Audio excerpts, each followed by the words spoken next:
Do you know about a sickness called facial arteriovenous malformation? I was born with it. It made a big bump grow in the middle of my face. This sickness is something you're born with. It happens when your arteries and veins, which usually do different jobs, get connected. This lets blood flow between them, making a big blood clot. I had to have lots of surgeries when I was young, but each surgery made my face look even more strange. When I was in school, especially in elementary school, the boys in my class teased me a lot. Because of this problem with my face, I felt really bad about myself. No matter how hard I tried, I couldn't hide it. I thought I would never find love or get married. I thought no one could love someone who looked as ugly as me. At least that's what I thought until I met him. Sophia, used to be very negative and lacked confidence, and others could see that about me. While what people said about my illness affected me a bit, it was mainly my family, especially my sister, who made me feel worse. You see, my sister Mia is really beautiful. She has pretty eyes with double eyelids, long eyelashes, and a perfect nose. People often say how lovely she looks. My parents were really proud of her, and they often bought her new clothes, shoes, and hair accessories. But when it came to me, my illness made me look different, and they acted like I didn't matter. They'd say things like, "It would be a shame if Mia was seen with such an ugly sister." Because of this, my parents didn't want me to spend too much time with my sister. Mia didn't care about my illness at all. She treated me like any sister would, even sharing her toys and hair accessories with me. She stood up for me when people said mean things about my face. She was always there when I needed her. I'm so grateful for her kindness. But even though I love Mia and appreciate her support, my parents always favored her. They didn't show much interest in me. For example, even if Mia got average grades, they praised her a lot, saying, "Mia, you're amazing. You're not just pretty, but you're also smart. We're so proud of you." But when I did well on a test, they didn't seem to care. They'd say things like, "Just being smart isn't enough in life. Even if you're not very smart, you can still do well if you're good looking and friendly. But since you're not pretty, you'll have a tough time." Whenever I found a nice dress I liked, they'd say, "That dress would look great on Mia, but it won't suit you. People will laugh at you if you wear it." And when I wanted to try makeup, they discouraged me, saying, "Makeup won't help much in your case. It's a waste of time." They always compared me to Mia, and everything I did seemed to disappoint them. It made me lose confidence more and more. Mia tried to stand up for me against our parents, but it only made things worse. That's when I realized I didn't really belong in our family, and school wasn't any better. Boys in my class teased me with mean nicknames like monster or face weapon. Some even avoided me, afraid they might catch my illness if they touched me. Even in middle school, things didn't get much better. Some boys would make faces just because I was near them. Even though no one said anything directly to me, I could hear whispers about me. But what really hurt was when I became the target of a cruel game. There was a game where the loser had to confess their feelings to someone in the class, and I was often picked. Of course, I knew they were only confessing because they lost the game, so I always said no. But then they'd go around saying, "I got rejected by that monster girl." One boy even yelled at me for turning him down, saying, "Don't act all high and mighty just because it's a game." At the time, it felt really unfair to me, but I was convinced that my face was a problem. I thought I made people uncomfortable just by being around. I felt guilty. Throughout elementary and middle school, I didn't have any good memories with boys. But there was one exception, just one time, when I fell in love with a boy in my class. It happened in my sophomore year of high school. There was a boy in my class who I ended up sitting next to after the seats were shuffled. He treated me like anyone else, without making fun of me or avoiding me because of my face. He'd say good morning to me every day. I knew he didn't have any romantic feelings for me, but his simple greeting brought me so much happiness amidst all the teasing and avoidance. Naturally, I started to like him. I didn't really want to date him or anything like that. I just wanted our nice interactions to continue. But as time went on, I started to realize that I had feelings for him. After thinking about it a lot, I decided to ask my sister for advice. She told me, "Just be honest with him about how you feel." So after a lot of thinking, I left a letter on his desk telling him how I felt. A few days later, something strange was happening in class when I got there. People were whispering and looking at me. Then the boy came up to me and asked, "Did you leave this letter on my desk?" I nodded silently, looking down at the ground. Suddenly, I heard a ripping sound above me. Pieces of my torn letter were falling around me. It's a hassle when things like this happen. What will you do if rumors start because of this? You fell for me just because I said hi to you. You're so clueless about love. I didn't mean anything by it. If I gave you the wrong idea, I'm sorry, he said. Then the whole class started clapping and cheering. People were saying things like, wow, you're brave, and that's kind of sad, isn't it? After that, everything's a blur. The next thing I knew, I was home. But I don't remember how I got there. All I could feel was guilt and sadness after that.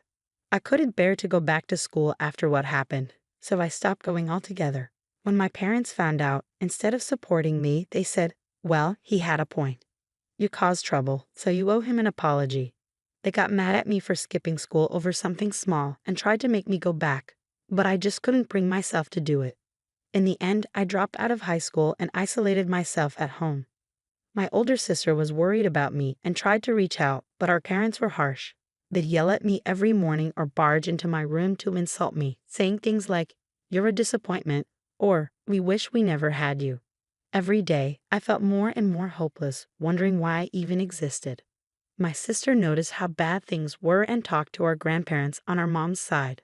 The next day, they came over to listen to my side of the story. When they heard what happened at school and how our parents reacted, they were furious. They told our parents, we'll take care of her, and rescued me from that situation. My grandparents didn't give up on me, even when I felt hopeless. They faced me with love and support. Alongside my sister, and little by little, I started to heal. Though my thoughts of ending my life quieted down, I couldn't shake off my fear and distrust of guys, no matter how hard I tried. But my grandpa always lifted me up, saying, you'll find happiness in your own way, without needing to get married. We just want you to find joy in whatever path you choose. Forget about that guy who hurt you. Dwelling on him is a waste of time. You have so many bright futures ahead, even though we may not have much time left.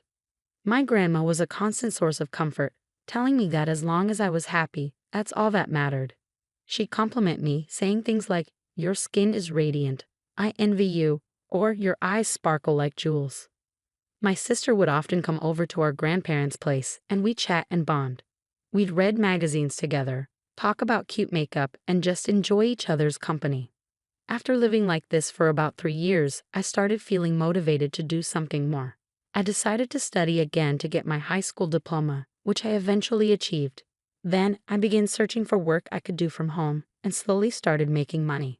It wasn't as much as what others made in regular jobs, but compared to the days when I felt trapped and hopeless, I felt like I had come a long way. Living at my grandparents' house, I was still scared of people's comments about my looks, so I stayed indoors. That's when my parents suddenly showed up one day without even a phone call beforehand. They barged in, saying they needed to talk to me. Out of the blue, they said, there's a marriage proposal for you. The guy is the son of someone important in a medical foundation. He apparently has his own issues and struggles to find a partner, so they're suggesting you. Isn't this great? He's wealthy and he's willing to take someone like you, who's seen as a burden on society. I was shocked by this sudden news, but my grandparents stepped in to support me. They argued that it wasn't fair to make such a big decision without considering my feelings. My dad, sounding convincing, said, this might be her only chance. She's been through so much because of how she looks. Why not see this as an opportunity for her to be happy? I looked at the guy's photo in the marriage document. His face was partly covered by his hair, but I could tell he was overweight and had a peculiar look. I guessed he might also be facing pressure to get married, or he might have some unusual preferences. But even if I said no to the proposal, it seemed like negotiations with the other family were already happening. They were wealthy, and my parents would probably try to push me into the marriage. Despite my own feelings, I felt like I had to accept the marriage proposal to protect my grandparents from any potential trouble. When I said I would accept, my grandparents were shocked. They hugged me tightly, trying to convince me otherwise. You don't have to agree to something so ridiculous, they said. But through tears, I told them, Grandma, Grandpa, until now, I felt like life had no meaning. But because you were there for me, I found joy in living. I can never thank you enough. But I don't want to cause you any more trouble, so I've decided to go through with this marriage proposal. Maybe, like Dad said, this is my only chance. My grandparents cried silently and hugged me tightly. A few days later, I had to meet the guy from the proposal, Matthew, and his parents. I didn't expect this meeting to change anything. Matthew seemed shy and kept his head down. His hair covered most of his face, and his skin looked rough. He spoke so softly that I sometimes couldn't hear him. During our meeting, he hardly looked at my face and answered questions with short sentences.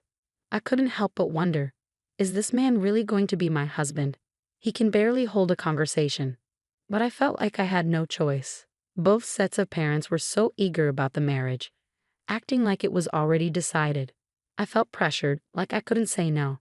Eventually, everything was arranged. As the son of a wealthy family, Matthew provided us with a luxurious apartment filled with expensive appliances and furniture. But our conversations didn't flow well.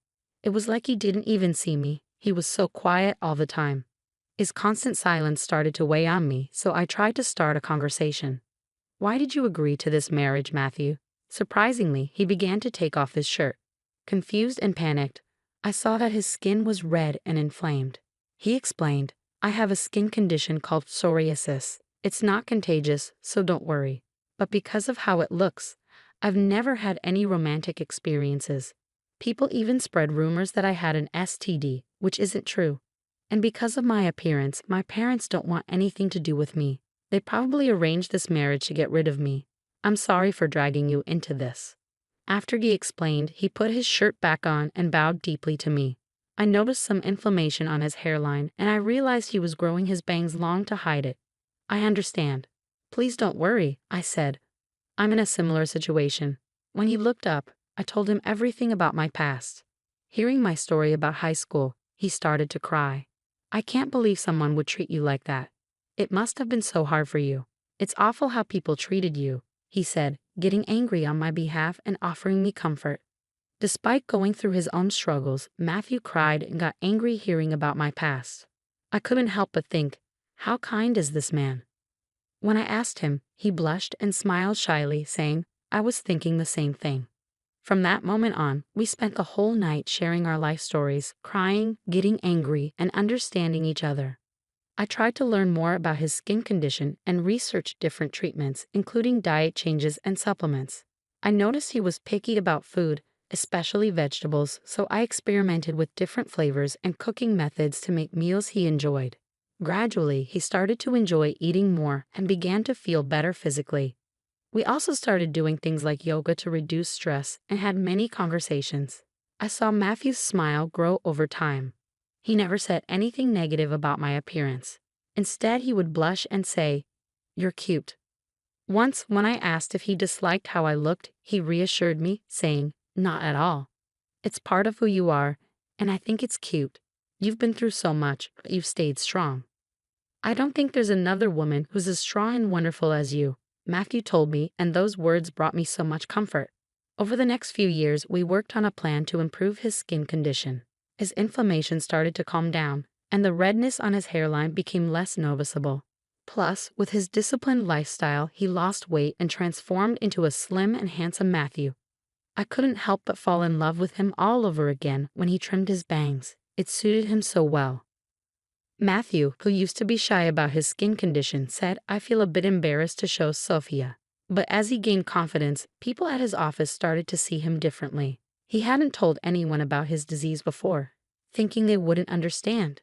But when he finally opened up, he was surprised that everyone accepted him. They even said, "Why didn't you tell us earlier? Trust us more." One day, as we were enjoying our time together, Matthew suddenly suggested, "Hey, what do you think about having a wedding ceremony?" Even though I had become a bit more positive since marrying him, the idea of facing a large crowd still scared me. When I hesitated, he reassured me, saying, "If you really don't like the idea, we don't have to do it." But I thought it would be a nice way to thank the people at my company who supported me. And it's all thanks to you, Sophia, that I can even think about this. The old me would have never considered a wedding because I was too ashamed of my skin condition. But with your help, my symptoms have improved, and I feel like I can face the future more confidently. His kind words touched me, and after thinking it over, I decided to take a step forward and agree to have a wedding ceremony. Since I didn't have many friends, I only invited my parents, grandparents, and my sister. However, less than 4 months before the wedding, My sister found out she was pregnant and decided to avoid gatherings for safety reasons. So in the end, only my parents and grandparents attended. My grandparents were happy to be there, but my parents clearly weren't thrilled about it. Despite their disapproval, they couldn't refuse due to their status, so they reluctantly came. The same went for Matthew's parents. They didn't seem pleased, but because some of their associates and acquaintances were attending, they reluctantly agreed to come. Both sets of parents were skilled at putting on a facade, so they said things they didn't truly mean in front of the other guests. They'd say things like, "We struggled with his illness, but we're happy to see how well he's grown." Or, "We're proud of our child for facing prejudice with strength." They even pretended to be moved to tears, and some guests, fooled by their false emotions and words, shed sympathetic tears. I couldn't help but feel astonished by their audacity, wanting to appear good despite everything. But Matthew wasn't one to stay silent. Our parents could see that. When it was time for him to speak, he chose to share about his past. He talked about how he faced discrimination in school because of his skin condition. Even though it wasn't contagious, people avoided touching anything he touched. Meeting and marrying me had given him hope. He also spoke about my struggles, how I was constantly compared to my older sister and verbally abused by our parents. He mentioned how I was deeply hurt by their words and couldn't even go outside because of cruel comments from classmates about my facial disease in high school. He also shared how he was berated by his parents for his skin condition, being called dirty repeatedly, and he showed proof of their mistreatment. With a determined resolve, Matthew played a recording of his parents' hurtful comments about his skin condition. The recording echoed through the venue, capturing awful statements like, "Your skin disgusts us," and "We regret having a child with such dirty skin." His parents tried to stop it, but it was too late. The stunned silence of the guests spoke volumes, and my parents looked uncomfortable as whispers spread around them. Despite the awkward ending to our wedding, many guests expressed support, saying, "You've been through a lot, and we're here for you." However, this revelation caused a stir later on.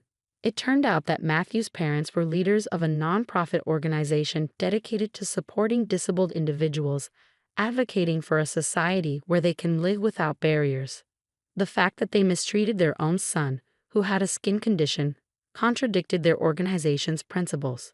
Criticism and opposition arose, leading them to step down from their leadership roles in the organization.